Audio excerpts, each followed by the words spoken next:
insight is very helpful for an organization to do some navel gazing and understand what are its weaknesses. And that language of challenge or weakness or problem is something that a lot of folks have become allergic to. It's sort of negative language. I don't see it as negative. I see it as just an affirmation of how much work an organization is doing and where their weak spots are. So strategic planning, if you focus on what are the challenges, what are the weak points in our organization, what are the key drivers of change for the next 5-10 years that we need to think about so that we're planning for a future that is different than the present. If you're doing strategic planning and you're planning with the assumption that the world is going to stay the same as it is today, but you're doing 20 years, 5 years ahead, I don't think strategic value is really going to be found from that effort.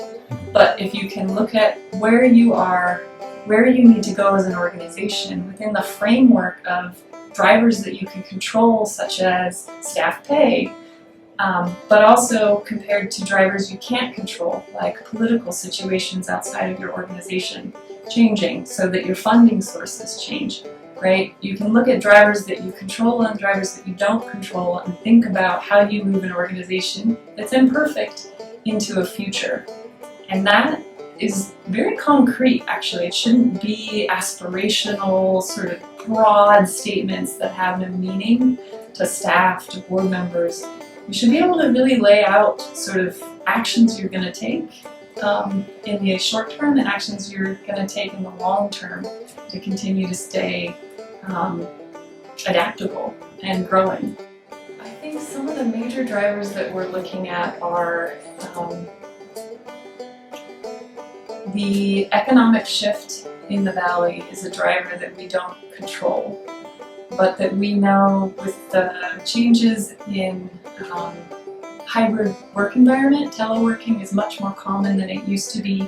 The ability of migrations of people to move into rural areas, that's a driver of the future that was not so strong in the past, as an example. So this area, this organization can experience a lot of change very quickly and a lot of strain on our infrastructure, both as a community and as an organization. So that's an example of a driver that we're looking at. Other drivers that we would want to pay attention to would be generational shifts and knowing that as baby boomers are aging out of power positions in our society, we have to fill those positions moving forward and we need to bring up the next generation of leaders.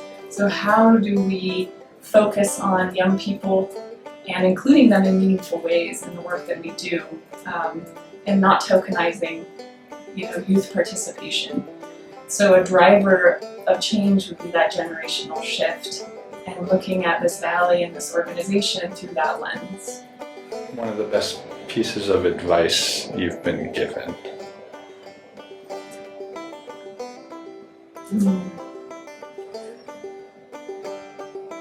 Well, my dad was a really talented carpenter. He worked with logs, and as a tiny kid, my dad drilled into my sister and my brother and I the 3 Ps, which are plan, prepare, and proceed.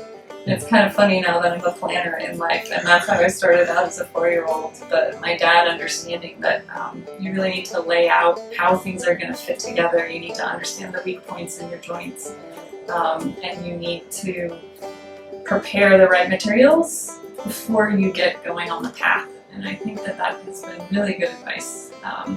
Take a breath, take a moment, make sure you have a plan, make sure you have what you need, and then go ahead and move forward.